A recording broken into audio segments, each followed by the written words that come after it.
audience. I want to welcome all of you to week 2 of our series called What the Health. I want to use this series, and what I'm really doing in this series, I'm using this series to bring awareness to 3 areas in your life that I'm arguing based on the scriptures that we need to pay attention to, and we need to develop health in these particular areas. And I'm talking to you about mental health, emotional health, and physical health. Last week we began this series talking about mental health. One of the things I said to you is that there's no way in the time it takes to preach a sermon or to go through a series that we can solve all the challenges as relates to health in these 3 particular areas. My goal is not to solve all your problems with 3 sermons. My goal is to invite you on a journey towards health in these particular areas. I did share with you last week that it was some time ago, years, that God began to really deal with me about my own health. And for some time I've been on a journey towards health in these 3 particular areas, and have seen the fruit of going on this journey in my personal life. And so my goal with these 3 messages, I want you to understand, I want to say this again as a disclaimer. If you feel like some of the teaching may leave you hanging, or I don't cover everything as relates to mental, emotional, physical health, I can't possibly cover everything in 3 messages. My goal is not to try to fix your problems in those areas with a single sermon.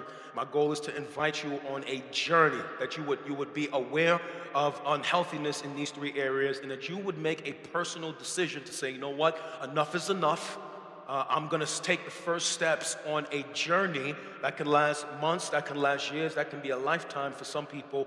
I want to take the journey towards mental health. We began this series looking at a text that John wrote to a man named Gaius, in which he was praying for Gaius to have health in his physical body and in his soul.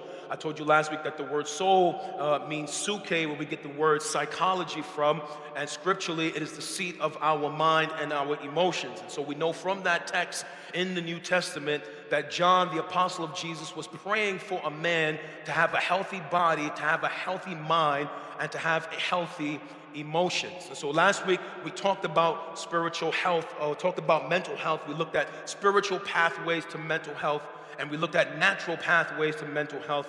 And today I want to talk to you about emotional health. Okay? I want to talk to you about emotional health. Now, this message was very difficult for me to put together. In fact, I've reached out to Elder Milton. I reached out to him, and I had reached out to my prayer leader, and I had asked them to just keep me in prayer, because I was just feeling a real heaviness in my heart when I was preparing this sermon. And I was feeling really heavy when I was preparing the sermon. This one was very difficult for me to prepare because of just things in my heart that just frustrate me with just the local church and the modern culture. I personally, and I don't know who else will agree with me what I'm about to say, but I personally find it very frustrating, and I think that it is a tragedy that the place that Jesus intended for us to have transparency that leads to healing is the very place that has morphed into a place of cover-up. That it makes me angry.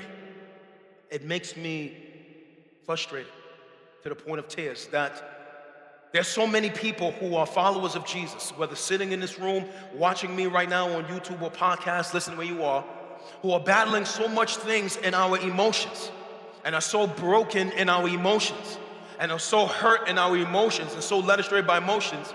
And we go in and out of churches and can't find help because we're so afraid to confess, we're so afraid to talk about it, that there is this cultural pressure to be externally strong, while so many of us, if we be honest, are dying on the inside. And that bothers me.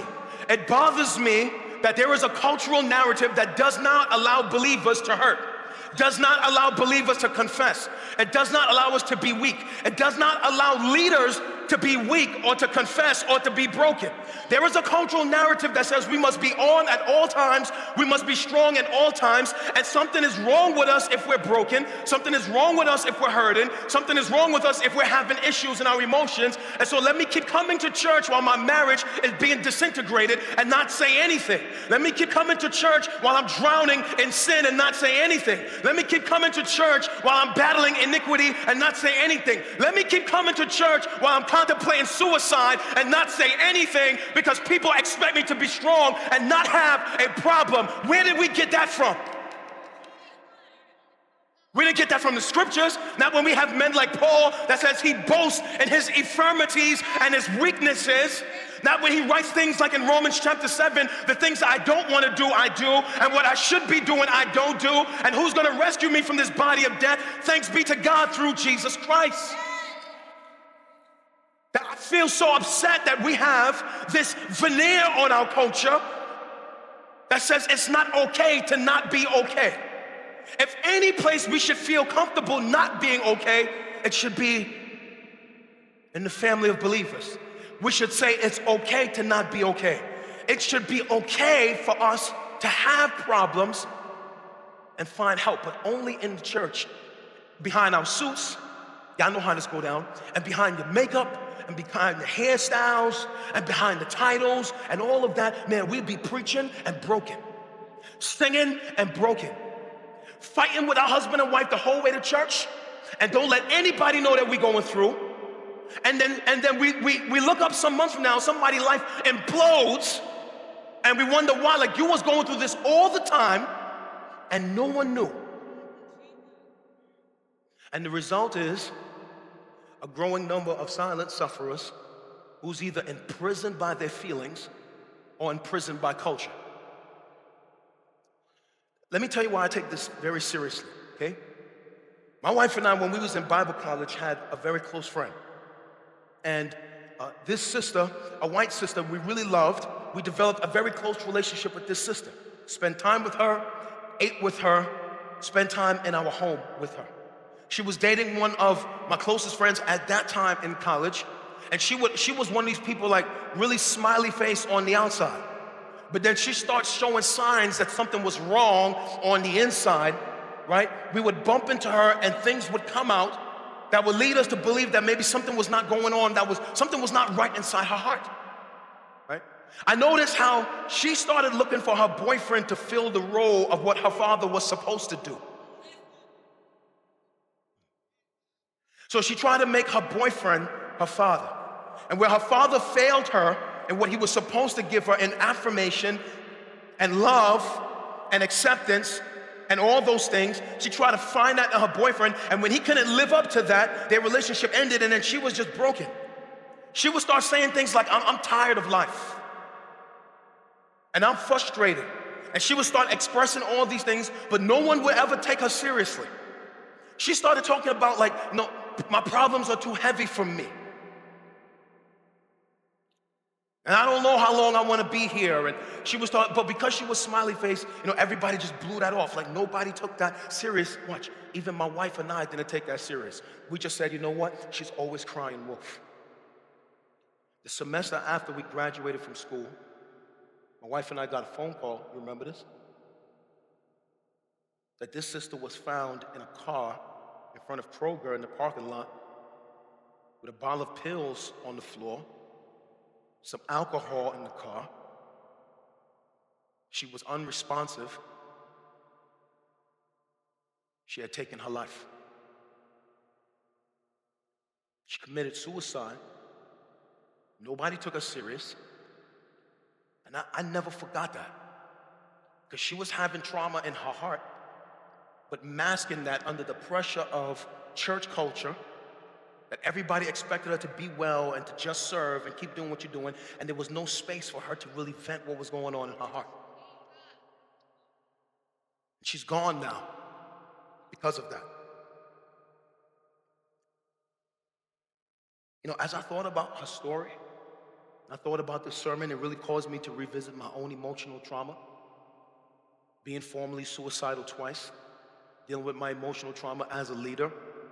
I even thought about how, for a lot of people, pastoral ministry is really a crown. It's not really a crown for me, it's more of a cross. I thought about how leading a church magnified my insecurities. It made me more insecure. It made me deal with more emotional trauma. And some of that was brought on by just the way society is built out. I mean, you can have emotional trauma just thumbing through Instagram. I considered really the extensive damage and the brokenness of people I know personally, and even people in this room, that even right now as I'm talking, man, there are people in this room, man, who are really suffering in the dark. I know you are. There are people in this room who are silent sufferers. I know you are. There are people in this room who come to church every week, but on the inside, you are suffering in your heart. You are damaged and you are broken in your heart. There are people in this room right now who I know, not personally, but I could just feel in the spirit as I was preparing for this message, who are emotionally weary and drained. There are people who are dealing with just the heaviness of heart from reoccurring emotional issues. There are people right now who I know are frustrated with chronic heaviness of heart, people whose heart is just always heavy. You don't know why. Just chronic heaviness. There are people right now I know who are just on a roller coaster of emotions. On Monday, you feel joy. On Tuesday, you're down. On Wednesday, you're halfway up. On Thursday, you're down. Anybody know what I'm talking about? Yeah, that's in this. There are people right now who I know are nursing wounds from scars that people have inflicted on you in your past and in your heart. And I know that there are people in this room who are even numb. You don't feel anything at all. You don't feel praise. You don't feel worship. You don't feel God's presence. You don't feel compassion, mercy. You don't feel anything. And really, your numbness is just a coping mechanism because you really don't want to deal with the brokenness that's in your heart. And so you built a wall to keep people out, to keep God out, to keep counsel out, to keep anything out that would touch that part of your heart that you've tried to block because of the pain that you have been through. All of that stuff is in this room and so much more. Listen, the reality is that all of us have to deal with our emotions. All of us have to deal with our emotions. And since we can never really flee our feelings, we must give attention to our emotional health, okay? Since you can never flee your feelings, we have to give attention to our emotional health, because no matter where you go, you know who you take with you? You. And no matter what you do, you know what you take with you? Your feelings and your emotions. You can't turn them off.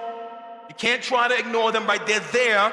And no matter what you do, you and I have to deal with our emotions. We have to deal with how we feel. We have to deal with the trauma and the stuff that's going on in our heart.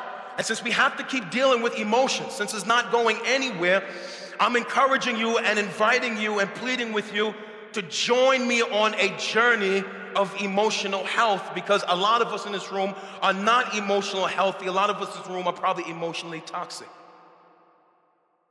So let me give you a working definition of emotional health so we can start from there and move forward in this message.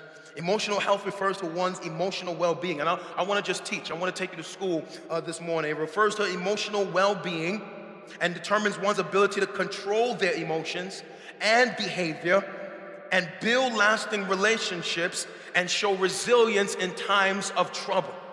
So we know that someone is emotionally healthy to the degree that they have emotional well-being, okay? They know how to control their emotions. They know how to control their behavior. They know how to build lasting relationships, and they can show resilience in times of trouble. Emotional unhealthiness would be any destabilization or any instability that negatively affects our wellness and our behavior. So let me give you some just common signs that we might be dealing with emotional unhealthiness. And they're not going to come up on the screen because I don't want you to stare at them. I just want to mention them. Okay? These are not all the signs, but I do want to say that these are some common signs. If you see yourself in any one of these when I say them, then it's a sign to us that we might be dealing with some emotional unhealthiness somewhere in our soul. One common sign of emotional healthiness is when we have an unrelenting heaviness of heart. That no matter what we do, no matter what happens, we're always down, we're always depressed, we're always moody. It doesn't matter what's going on around us, it doesn't matter what joy is happening. We could have come out of an explosive worship service, but our heart is always heavy all the time. Another common sign that we're dealing with emotional health issues is our inability to control our moods. So if you're a person, you have violent mood swings all the time. If it always swings like a pendulum back and forth, then that might be a sign that you might be dealing with some emotional issues. Another sign that we're dealing with emotional issues, if we battle a lot of envy and jealousy. It's our inability to admire without desire. Right? It's when we see something that someone else has got and we want it so bad but we don't have it. We feel bad about ourselves that we don't have it, and so we push that person out, or we're gonna unfollow them, or we don't want to hear or see what they have to say, because their things make us feel covetous that we want what they have. So if we're always battling with jealousy, we're always battling with envy, that's a sign to us that we might be dealing with some emotional challenges. Another one is if the success of other people makes us feel small about ourselves, that's a sign that we're dealing with some emotional issues. If the success of others sinks me emotionally, if I get mad at other people because they're flourishing and I'm not, that's a sign that I might be dealing with some emotional issues. Another one might be if we're plagued by feelings of rejection and always seeking approval of people. I confessed some of this to you last week, that had plagued me for many years in my life. If I'm always feeling like I need someone to tell me about me, I need someone to affirm me, I need someone to tell me if I'm always looking for the approval of people, that's a sign that something might be broken in my heart. Another one, if I'm plagued by self-loathing or self-pity, that if for some reason I constantly have something negative to say about myself, if I don't like myself, or if I'm constantly dealing with self-pity, if I walk around with an attitude that's always saying, woe is me, and what's wrong with me, and I'm always condemning me, then that's a sign that something is broken in my heart, because pity is really the perversion of compassion. It is the emotion that was designed to go out but not to go in. And so if I'm a person that I always wallow a lot in self-pity, that's a sign that I'm battling with emotional health issues. Another sign is if I harbor bitterness and unforgiveness towards other people. If you have difficulty letting people go, if you make your heart a house and you lock people up in your heart, if you hold grudges for long periods of time, that's a sign to you and a sign to me that we might be dealing with emotional challenges. Another one, this one is big, if we're constantly projecting on other people issues that we have in our own heart. So for example, right, if I had needs that were unmet growing up, I try to project those needs on someone else to fill in my life, and when they can't fulfill those needs, it creates a disappointment, so I'm constantly mad at boyfriend, I'm constantly mad at girlfriend, I'm constantly mad at husband, I'm constantly mad on wife, because I'm projecting on other people needs that were unmet on my life, and some of those needs only God can fulfill.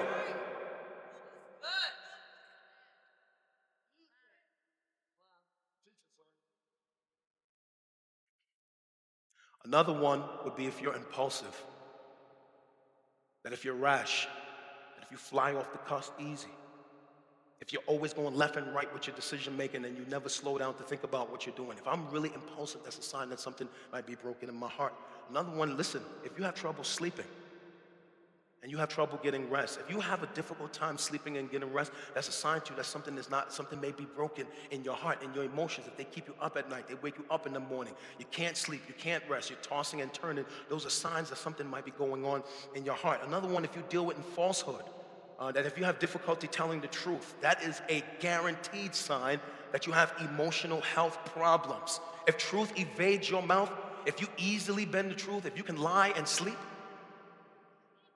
if you can lie and sleep, if you can embellish and sleep, if you can bend truth and sleep, if you can lie on taxes and lie on documents, if you can deal falsely and deceive people, if you can rearrange numbers and sleep and that doesn't bother you, that is a sign that you have emotional health problems.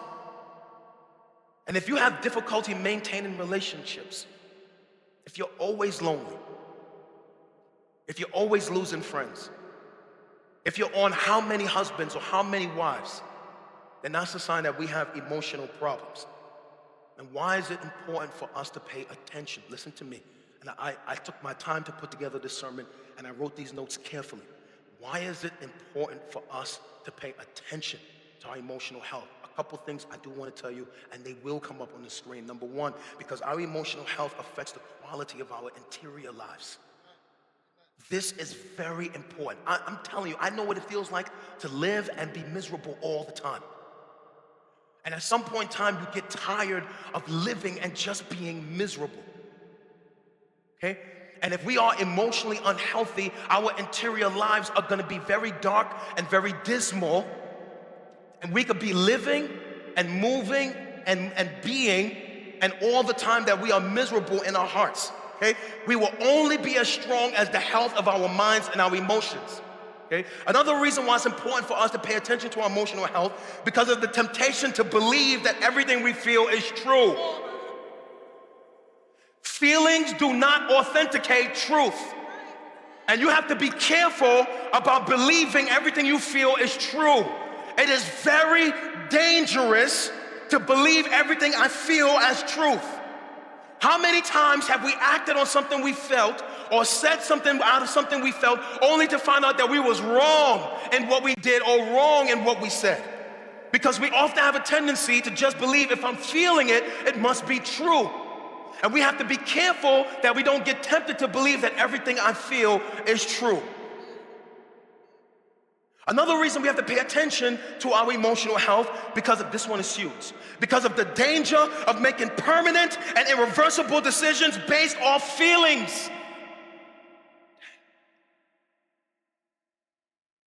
There is extreme danger in unbridled passion.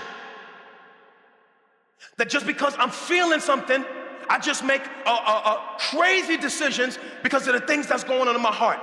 Do you know how many of us have probably lost relationships because of unbridled passion? Lost opportunities because of unbridled passion. Closed doors on our face because of unbridled passion. It is very dangerous to be led by our emotions. And I think about how many decisions I have made and you have probably made that we look back on and we regret that we made those decisions because we followed some feeling. All right, nobody wants to be honest, that's okay. You don't have to be honest. I know I'm not the only one that has regrets behind me because I made some decisions based on some feelings. Irreversible decisions. Things that happen in my life that I can't go back and change. Some relationships I probably will never get back. Some opportunities I permanently lost because something I did based on my feelings. Another reason we have to pay attention to our feelings is because of the psychological wear and tear of emotional volatility. You will wear down your mind being up and down, up and down, up and down, up and down, up and down. That takes a toll on your mind. Joy becomes elusive, and you can never delight in anything because you can be up at 4 in the afternoon and down by 5 o'clock. Another reason we need to pay attention to our emotional health is because of the impact emotional health has on relationships. Man, there are many marriages in trouble because of someone battling emotional health issues. There are many relationships in trouble because of people battling emotional health issues. Okay? There are a lot of us, man, we can't even have good friendships because of our emotional health issues. It's very, very important. Another one is because of the correlation between fulfillment and misery. Man, as I was studying, I realized that most psychologists have come to agree in our days, this is big, that somebody's ability to succeed in life is more contingent upon their EQ than their IQ. Your EQ is your emotional intelligence. Your IQ is your rational intelligence. And studies are showing today that people who have the greatest success in dealing with life are people who are stronger in their EQ than their IQ. Man, you could be highly intelligent and have 15 degrees and live a miserable life. And there's some people haven't left high school and are full of joy and accomplishing stuff in life, not because that they are intelligent or they have a lot of degrees, it's because they know how to manage their emotions. And then this next one is because of the threat of emotional instability to ruin a life. I have a friend right now who's doing life in prison because of a moment of anger in which he emptied a trigger on a 12-year-old in the middle of a street in Queens, New York. Just mad. They got into a fight over a quarter. They got into a fight over 25 cents in front of a store. He pulls out a 9 and empties a clip on a 12-year-old, and he's serving life right now in prison because one moment of unbridled passion can bring a lifetime of pain. And as we consider health, we have to be careful, right? We have to be careful to see these things from the right perspective. There's a teaching out there that makes emotions evil, right? And there's a teaching out there that makes emotions bad. But I want you to know that having emotions is not inherently evil. Listen, God is an emotional being. God has emotions. God has anger. God has wrath. God has love. God has sorrow. God can be grieved. God has emotions, and God created you and I as emotional beings. We see this in Psalms. The writer of Psalms displayed the full range of emotional issues, whether they were up or down. We see the full range of human issues in the Psalm. Imagine life with no emotions, without the ability to love, without the ability to have compassion, without the ability to feel joy, without the ability to have sorrow, without the ability to be angry. Imagine life without any emotions. The Bible doesn't say having emotions is evil. In fact, the scripture says be angry, but don't sin. Being angry is not a sin. What you do with the anger, the scripture says, is the sin. So the Bible doesn't condemn us having emotions. The Bible doesn't even condemn you being mad. I would hope if somebody did something to your kid, you would get angry. I would hope if somebody transgressed your wife or your husband, you would get angry. I hope when you see what's happening with injustice, you would get angry. And so the Bible does not condemn us having emotions. The wrong approach is that we have extremes when it deals with our emotions. And just like there were two extremes with mental issues, there's also two extremes when it comes to emotional health as well. One extreme when it comes to emotional issues is the extreme that says, right? It says, live by your feelings. That is, whatever you feel, do whatever you feel. Whatever comes into your heart, just do that. And that is one extreme that says, listen, whatever I feel, I'm gonna do it. Nobody can't tell me it's wrong. You can't tell me not to do it. And so if it comes into my heart, I'm just gonna run with it. Man, that is dangerous. That is crazy. And just imagine our society if everybody did everything that they felt. If everybody did everything that they felt, you know what we would have in our city? Anarchy, chaos, lewdness. I'm gonna take this from you because I feel like it. I'm gonna do 100 in a school zone because I feel like it. I'm gonna just leave my wife because I feel like it. I'm gonna do whatever I want because I feel like it. If everybody did whatever they felt like, we would have anarchy, chaos, and destruction. The other extreme when it comes to emotions is, listen, is completely ignore your feelings. Feelings are evil, feelings are bad. Watch, ignore them, suppress your passions. So watch, if the wife comes to the husband and says, man, I'm feeling like you're not paying me any attention, man, you're not feeling right. I don't want to talk about that. Or if the husband comes to the wife and says, listen, I'm telling you that I love you and I need you to believe what I'm saying, but she doesn't want to believe that, no, suppress what you're saying. And so there is this thing when we say, listen, suppress your feelings are not valid, nobody wants to hear them, all your feelings are evil, suppress them. And then the other extreme is, listen, do whatever you feel like, right?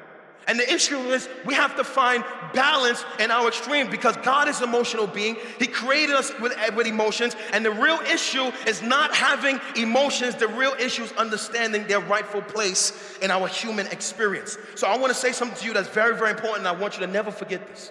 What is the rightful place of emotions in your human experience? Listen, it's going to come up on the screen behind me. Emotions best serve us as indicators, not as dictators. They are gauges, they are not guides. Emotions serve you best as indicators, not dictators. They are gauges and not guides. What is an emotion? It is an indicator. What is an emotion? It is a gauge. It is not a dictator, it is not a guide. Emotion should not be ignored, and emotion should not be controlling.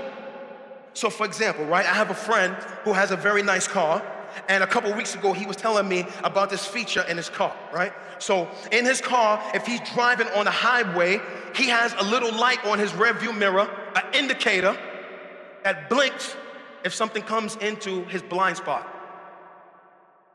And even though he can't see what's in his blind spot, the indicator tells him that something is in his blind. Now that car's dope, right? I don't have that feature in my car. But he's driving and something starts flashing on his rearview mirror. The indicator light tells him that something is in his blind spot. Watch, it reveals to him that something is in the lane next to him. The purpose of the indicator is only to reveal that something is in the lane. The purpose of the indicator is not to tell him, switch into that lane.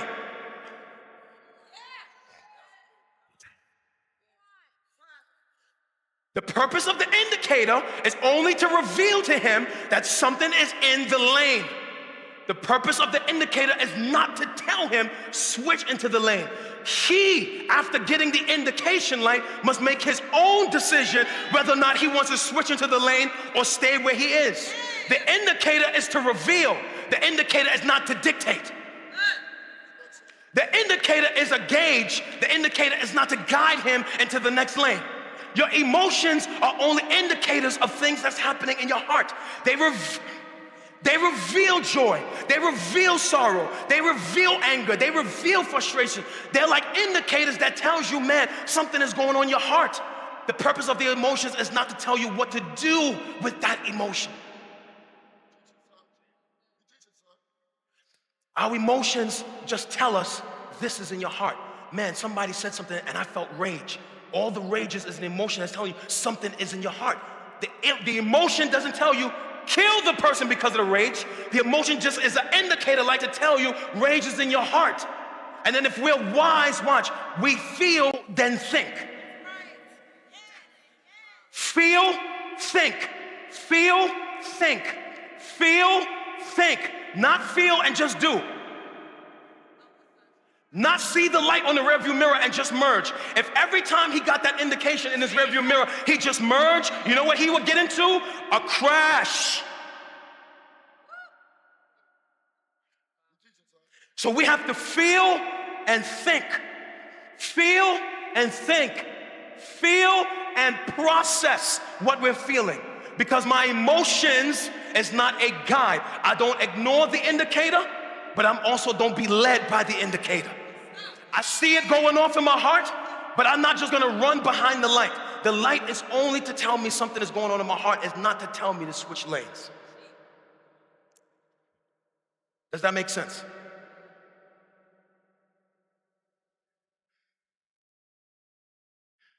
Because the aim of emotional health is not the removal of feelings, but rather management, stability, and wholeness. See, because there's teaching out there that's going to make you feel like, oh, my feelings are evil and I should never feel. No, that's not the goal of emotional health. I want to make sure I teach this right.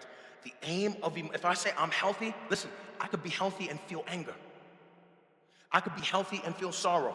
I could be healthy and be mad. The aim of emotional health is not to remove your feelings. So if you think I was going to come here and tell you don't feel anything, that's not what this sermon is about. That's poor teaching. The aim of emotional health is not to remove your feelings. The aim of emotional health is to lead us into management, stability, and wholeness. You will never get rid of your feelings, and so the aim is not to remove them. The aim is to learn how to manage them. The goal of emotional health is management. The goal of emotional health is management. The goal of emotional health is management. And as we learn to manage our emotions, we will grow in stability and wholeness. And I'm gonna teach you how to do all three. How do we manage? How do we grow in stability? How do we find wholeness? So I want you, when you leave today, to don't think that I taught you not to feel. The aim of health is not to feel. The aim of health is to manage. So for example, this morning my wife was disappointed with me because she wanted to be here extremely early and I was running late. And so by the time I came out my office at home and she came upstairs, she was dressed, kids ready, everybody waiting, and they're waiting for me. And she said, honey, you know, I wanted to be there early this morning. And I said, I'm so sorry. She said, honey, I really wanted to leave early. And I said, man, I'm really, really sorry. And then she walked out of the room. And I could tell that she was disappointed that we couldn't get here really early this morning. She wanted to be here to check something out in the lobby. And so we got in the car and we're driving, and she's really quiet for like half the drive.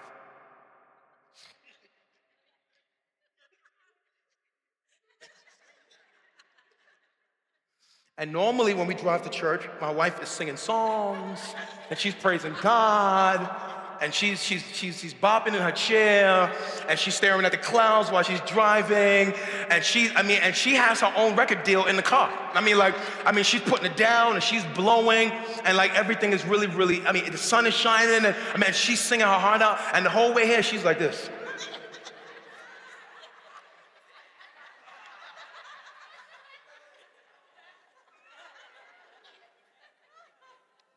No music. Now this is really awkward. And I'm sitting there like, man, I gotta preach God's word in a few minutes. So Abby shouts from the back of the car, because like she's so intuitive, she can feel the tension. Abby says, Mommy, can you put on a song? Abby can feel that thing in the car, like it's intense. Mommy, can you put on a song? And I looked over at her just to see if something would break. I'm like, yes, Abby. And so I look over at her and I feel like, man, is something gonna break? And I touched on her shoulder and I said, Lena, did you hear what Abby said? Like, she wants you to put on a song.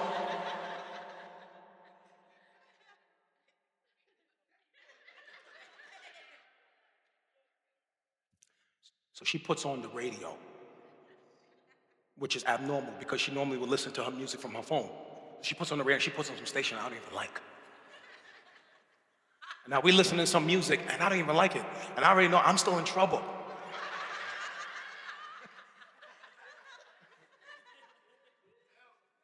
I'm still in trouble. And then I said, Lena, I said, you want to put on some of the music from your phone? I said, I'm really sorry we didn't get there earlier. She grabbed my arm, she said, honey, it's okay. And then she puts on some music from her phone. So in that moment, she got hold of her emotions. It wasn't wrong for her to feel disappointed with me, but she could either cuss me out on the way here, cuss out the man of God, right? She could have like cursed me out on the way here, but she had to make a decision. So in that moment, she got control of her emotions. And she said, honey, y'all can clap for Miss Lena, right? And she said, honey, it's gonna be all right. You better go, girl. Because the aim of emotional health is not to not feel. The aim of emotional health is to manage what we feel. So I wanna just give you a path to management. How do you properly manage your feelings? Now, I know that we could look at some man's book, or we could go read somebody's blog. I didn't want to do that. I thought that if we was going to learn how to manage emotions, we should take an example from the best leader that ever lived. Right? So how do we properly manage our emotions? And then I'm going to give you some keys to stability, and I'm going to shut this down. So I don't want to look at somebody's blog or somebody's book. I know people got books out there. I'd rather just look straight into the life of Jesus. So Jesus, the gospel writers records this incident. He's in the Last Supper. He's spending time with his disciples. He sends Judas out the room, so he knows he's about to be betrayed. He knows he's about to face death on the cross. He knows that he's about to be momentarily separated from his Father.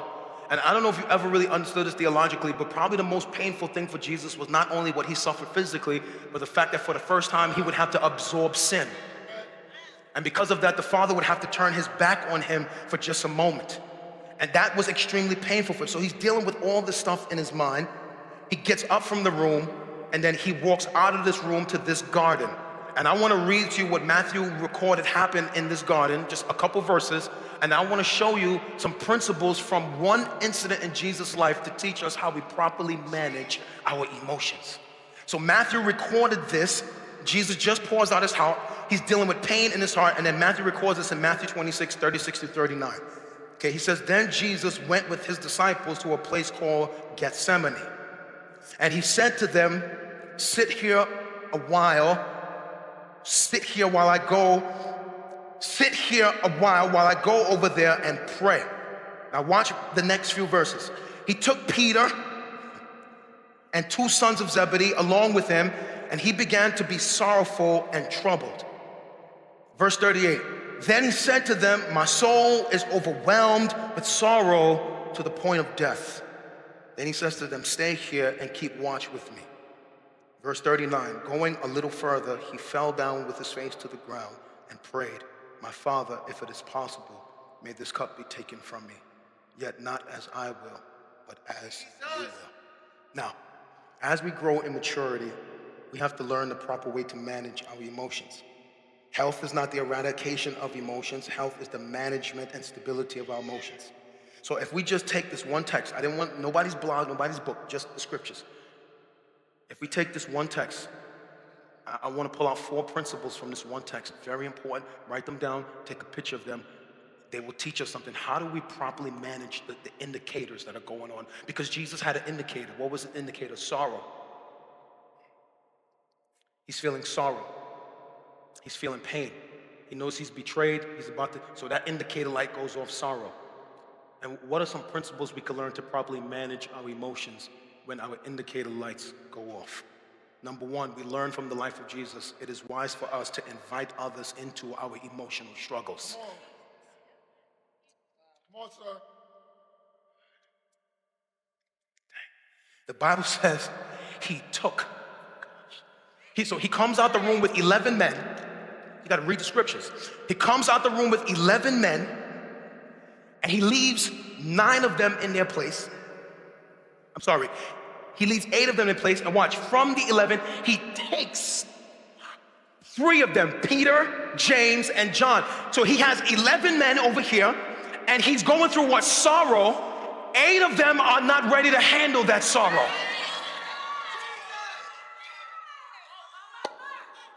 So he chooses who can handle his emotional issues, and he takes with him, or he invites into his sorrow, 3 men, his closest men, Peter, James, and John. Not anybody, his closest men, those he knew could handle his humanity. Dang. These same men saw him on the Mount of Transfiguration in his deity, but now they was about to see his humanity. Who do you have around you that you can be completely vulnerable with? Because when your heart is going off and when your indicators are going off, man, you better have people in your life who you could be vulnerable with, who you can be honest with, who you can say, Eric, pray for me. Milton, pray for me. Kenny, pray for me. I am heavy this week.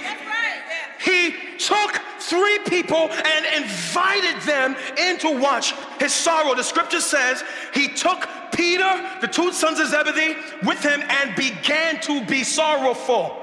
So it's just 4 of them in a corner, and he's sorrowful in front of only 3 men. Because everybody can't handle your humanity. Some people, you show them your humanity, they'll be judging you for the rest of your life. Like, oh, I thought you were strong. I thought you never had no problems. I thought you were, they're not ready to handle the truth.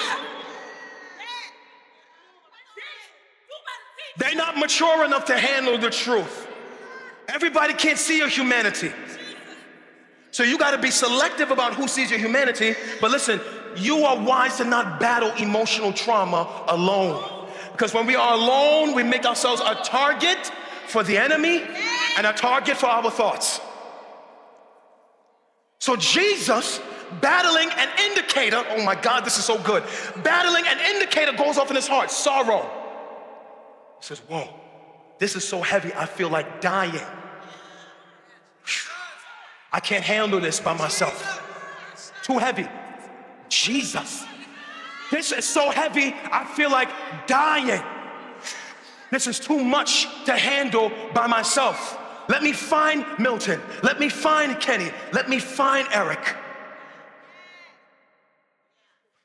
What indicators are going off in your life that you're trying to handle by yourself that are too heavy for you to handle by yourself before you do something stupid? Before you make a bad decision, before you stray away, go surround yourself with some people who can help you process that indicator.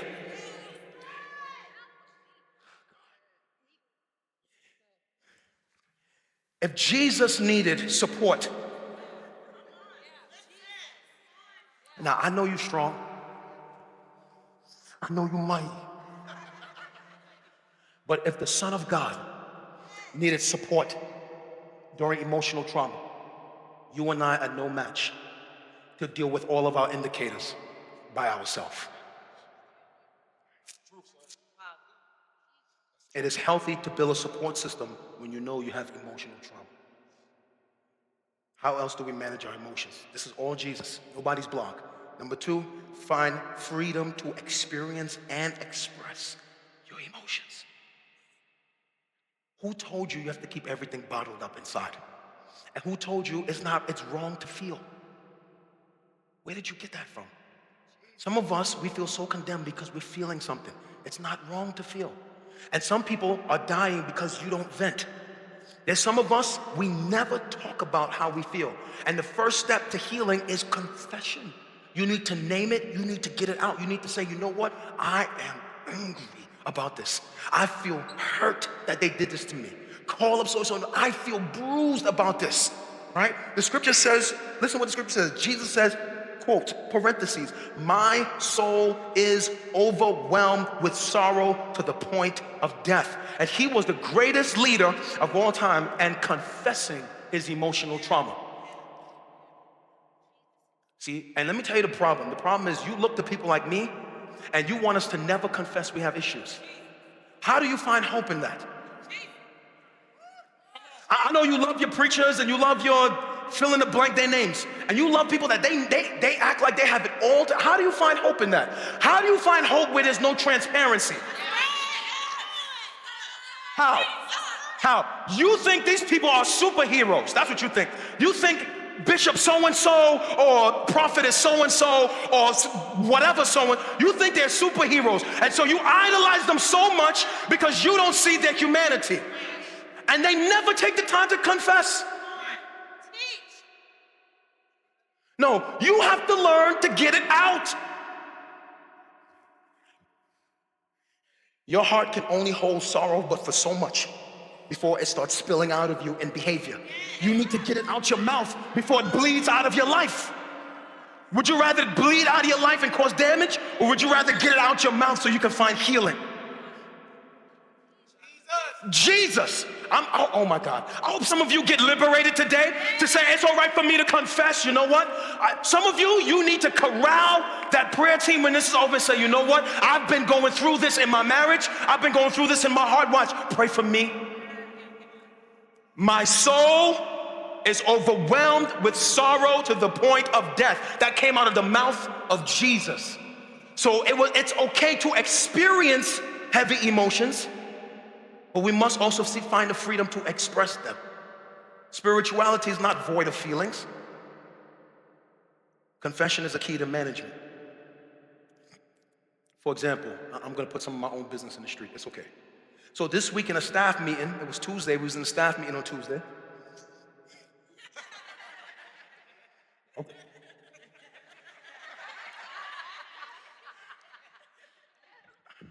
We was in a staff meeting on Tuesday, and I gotta give them some context. All right, so our church, we're a portable church, so we don't own a facility, we don't have a building. So we have an office in Morrow, in South Atlanta, right? And from that office, that's our headquarters, right? Thank God we had enough resources come into the church to establish an office. We've had it for 2 years. And from there, listen, we have meetings, we train leaders, we've had prayer. Some of you who've been on teams have been through that office. We have helped people from that office. We've done outreach from that office, collected blankets from that office. We do everything. Without that office, we'd be in trouble. We have no place to operate. So the office is very, very important to our church. We don't have a building yet. I'm believing God that we will have a facility soon. I am believing for that, right? I am believing God that more people would make their love visible and become generous. And I am believing God that we'll have more givers and tithers. And maybe I'm believing God somebody watching this on YouTube might just have compassion and send us a seed for $500,000 that we can, start the initial process on a building. Maybe someone is watching and you've been impacted by this ministry and you are wealthy. Maybe the Lord is moving you to sow that seed of $1 million or 500,000, and you're wondering, are we people of integrity? Just sow the seed and watch what we do with it afterwards in the name of Jesus. Maybe there's some of you watch this every week from cities all around the country. You can partner with us. If you're growing because of these teachings, you're growing because of what God is doing here, maybe you can help us further the gospel. You can help us get out of this school. Maybe you can peel off a percentage of your income and say, man, I watch this teaching every week. I watch this podcast every week. Maybe I can send $20 a month, $50. I can do something to help my family down there in Atlanta. You are part of our online family, and that's completely biblical. We see the Corinthian church, Paul raising money in the Corinthian church to help the poor people in the Jerusalem church. And it's perfectly biblical to be somewhere else. Don't send us your tithe. That belongs to your local church. You can help us with an offering every now and then.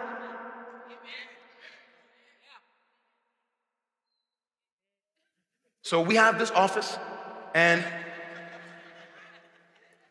I'm almost done. Is this helping anybody? And there is this, I don't want to call their names. There is this business next to us that's been there for 30 years.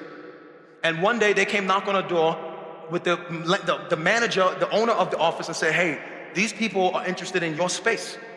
And they walked them through our office, and they're walking around, they're like, oh, nice. Nice. And they say, oh, they want to build a call center in your space. We want you to move out to another space.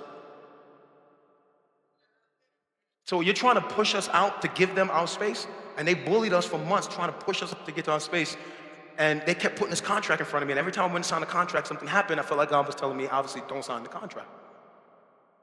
So just the other day, last week, Erica, we got a letter saying that we're not renewing your lease.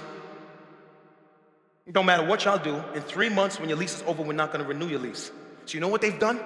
They have effectively, indirectly kicked us out of our office, and we can't even legally fight them. In 3 months, we have to leave our office. And we're looking and can't find a place, we're looking, we can't find a place, and now that's another thing on my plate, because now part of our leader, we have to expend energy looking for, and we're all over and we can't find one yet. So we have 3 months to get out of this place. And when I got the letter, I was angry. I was angry. And so I came into the staff meeting and I told them about the letter. And I said, in 3 months, man, I said, do you know them people, what they did to us? Man, we get kicked out because of them. And I was expressing my rage in the staff meeting. And I was saying, man, you know what? Just for that, when we leave, I'm throwing stuff all over the wall, and I'm taking this down, and I'm taking that with me. I'm taking the blinds, and we have a chalk wall, and I'm gonna paint cream on a chalk wall, and I was angry, and pow was in my mouth, and I was enraged. And Kenny said, Pastor, Pastor, Pastor.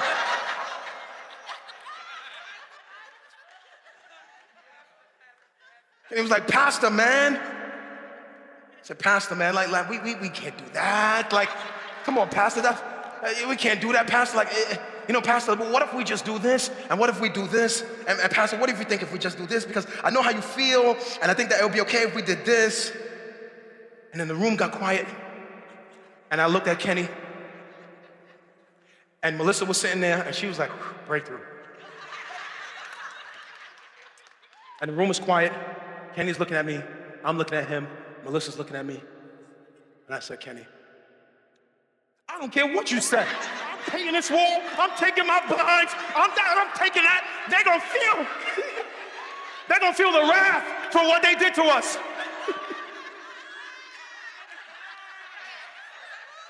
It's true. It's true. Jordan was there, Nadine was there, it's true. Erica, the staff is all with me. I said, I don't care what you said, and blah, blah.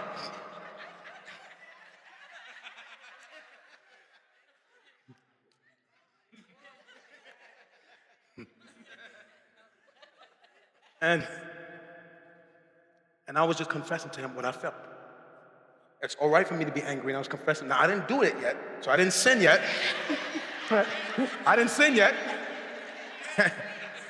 I didn't sin yet. It's just what I felt like doing. And then, and then I had to think to myself, you know what, maybe God has something better out there for us.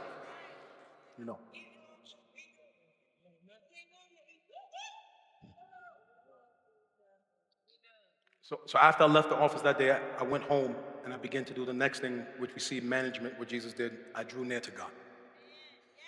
When your emotions are out of control, you gotta draw near to God, man. Yeah. The Bible says Jesus said, going a little further, he fell down and he prayed. When your emotions, your indicators are going off, man, you gotta draw near to God. Okay? Tell God how you feel, cry out how you feel. God is big enough to handle your emotions. If David could pray psalms like God break their teeth in one psalm and God search my heart in another psalm, he can handle your emotions.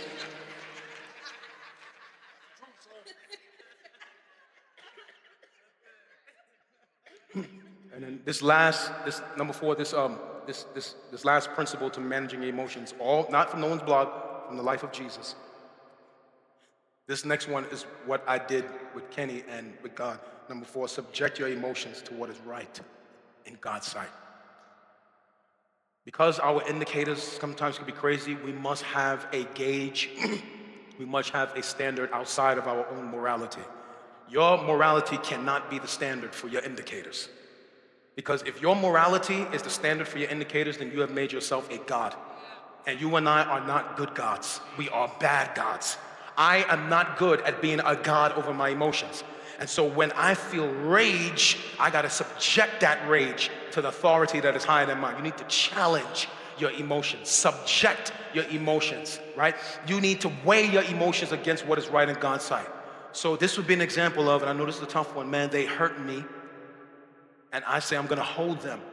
But after a couple months, I weigh that up against, I subject it to the higher authority. God says, you have to let them go. I said, man, but they don't deserve this. He says, they don't, but you deserve peace. So forgive them and let them go. That's how you take those indicators and you subject them to the authority that is higher than us. You need to challenge your emotions. You have to have a standard above your own morality for your emotions. You cannot be the standard bearer for your emotions. Father, if it is possible, let this cup pass from me. I don't want to do this. I don't want to do this. I don't want to stay in the marriage. I don't want to go to the job. I don't want to go to work this morning. I don't want to serve next Sunday. I don't want to give the offering. I don't want to be faithful. I don't want to say I'm sorry. I don't want to say you was right. I don't want to apologize. I don't want to be nice to I don't want to go see my son. I don't want, but nevertheless. Jesus. Because of what your word says. Dang, when I see your word, I see this indicator and I don't feel like doing this, but your word says. I want to hold them, but your word says. I want to cuss them out, but your word says. I want to give up, but your word says. I want to lose hope, but your word says.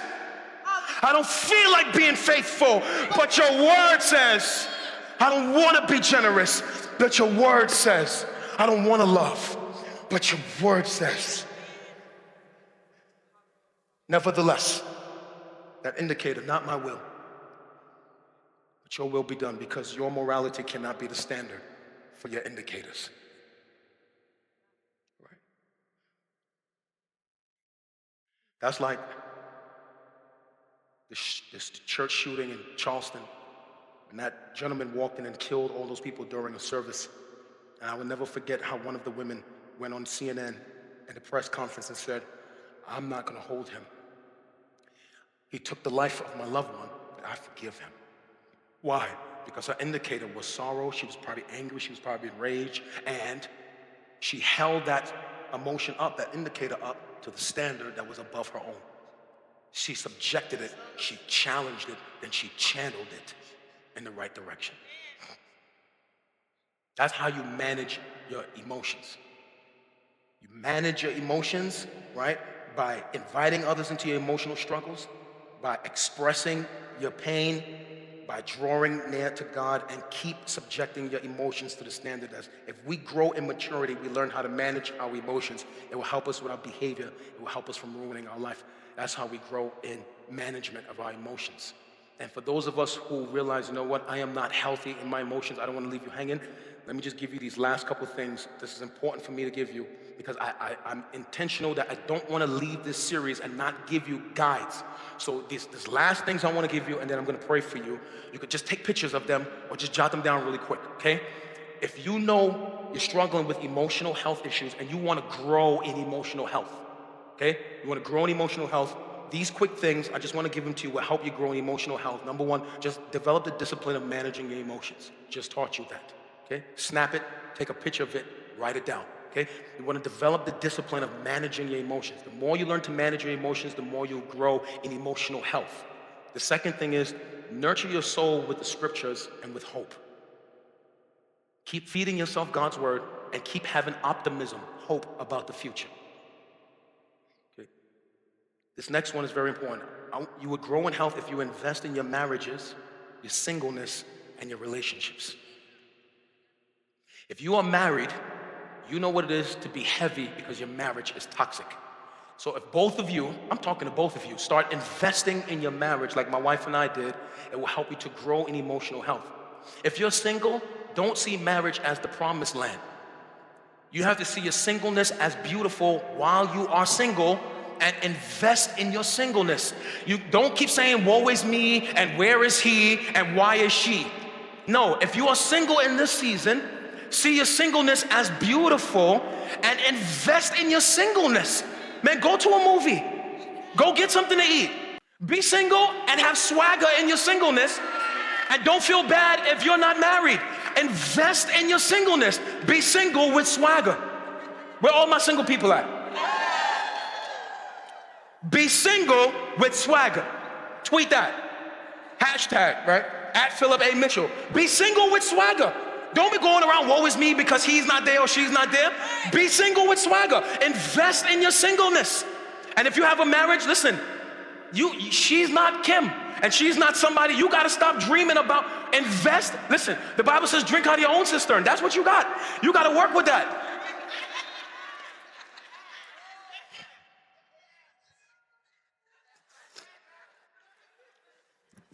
She ain't Beyonce, she's not Lena, she's not, that's what you got? You got to work with that. You got to work what you got. I mean, he ain't Philip, he ain't. Don't compare your husband to me. Don't do that. Don't keep bringing me up at home. You invest in your husband. Invest in your wife. Invest in each other. You got to work what you got. Somebody said work what you got. Whether you're single or married, invest in what you got. This will help you to grow in health. Okay? Another one, I'm almost done. I want to help you really big. Grow in self-awareness. You have to know you. And you got to know what's going on inside you.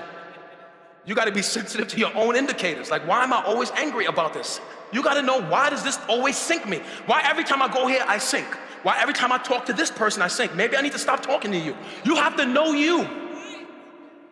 Every time I go to this restaurant, I have memories of somebody that took me there. You got to know what sinks you. You have to know you. You got to be sensitive to those indicators and what God may be saying to you. Be sensitive to you.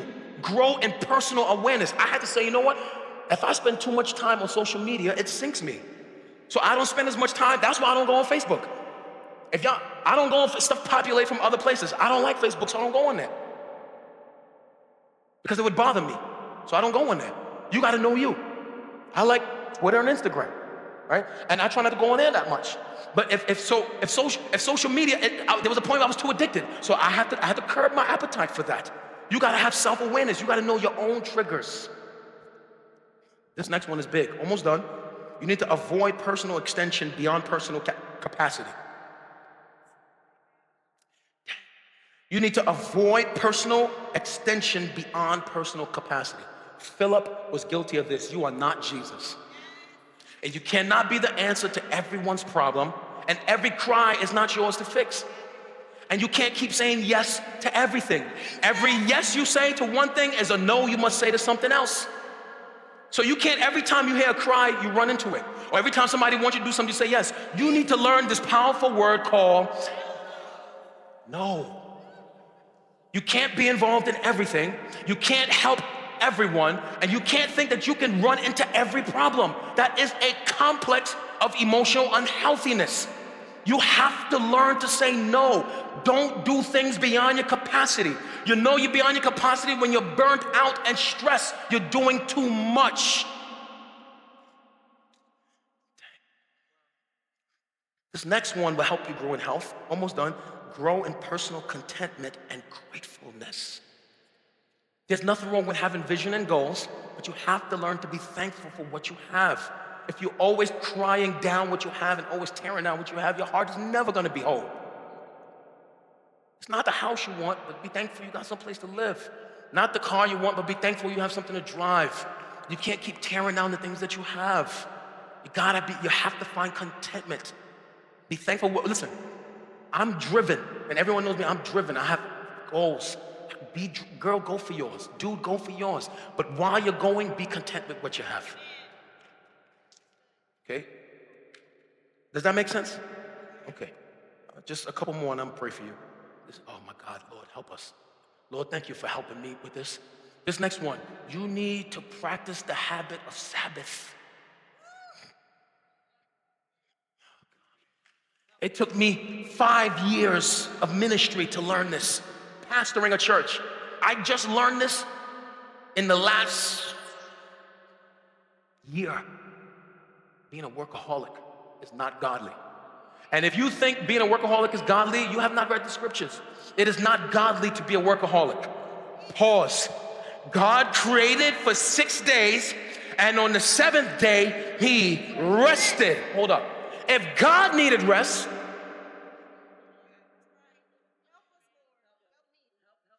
and Jesus would often slip away to a quiet place and be alone from everybody. Some of us are unhealthy because we don't rest. You know what a Sabbath is? A Sabbath is, let me chill out for a couple hours. Scripturally, a Sabbath is a 24-hour period in which you do no labor. You don't do anything. Like for the Jews, it's from sundown, it's I think 6 p.m. on Friday to 6 p.m. on Saturday. They don't do anything. You need to build into your schedule a Sabbath. I want to encourage you, find a day where you take 24 hours. You say, maybe from Friday at this time until Saturday at this time, I'm not going to do any work. I'm going to just binge watch Netflix. I'm going to eat ice cream. I'm going to go ride my bike. I'm going to go for whatever.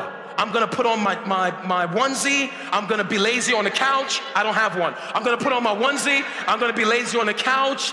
I'm going to wrestle the kid. When you don't actually do any work, you don't take any emails, no conference calls, right? You're not trying to, you block out everything. If social media calls you to work, you stay off of social. Like, how come this one day I never see you post?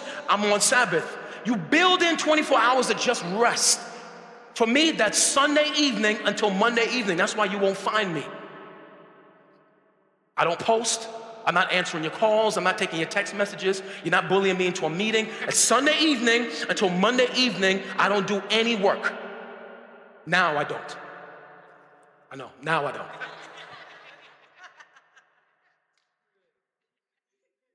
All right, let me finish this up. Next, delight in activities that foster joy. If it fosters joy, delight in it. It's okay. You can play with the dog. Wrestle with the kids. Go to Starbucks. Go to the movies. Next, refuse to hold people and offenses. You will never be healthy if you got people living in your heart. You need to release them. You will never be healthy if you've got offenses in your heart. You need to release it.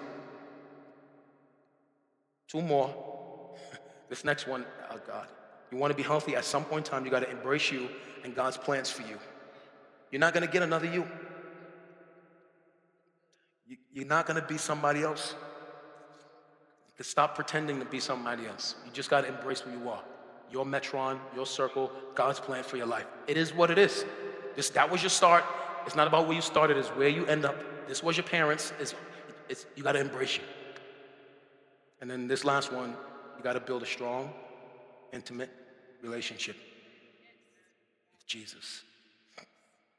Your life must flow out of an intimate relationship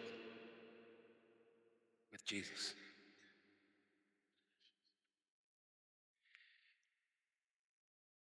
It is not God's will for you to be dealing with chronic pain in your heart and to be unhealthy.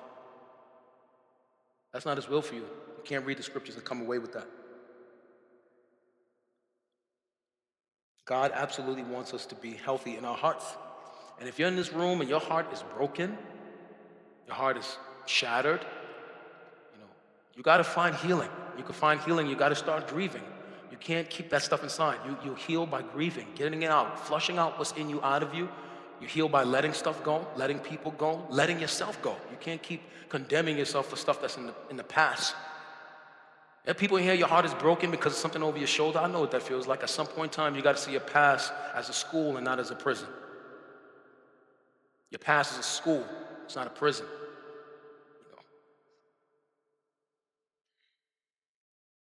You got to trust in God and others to help you.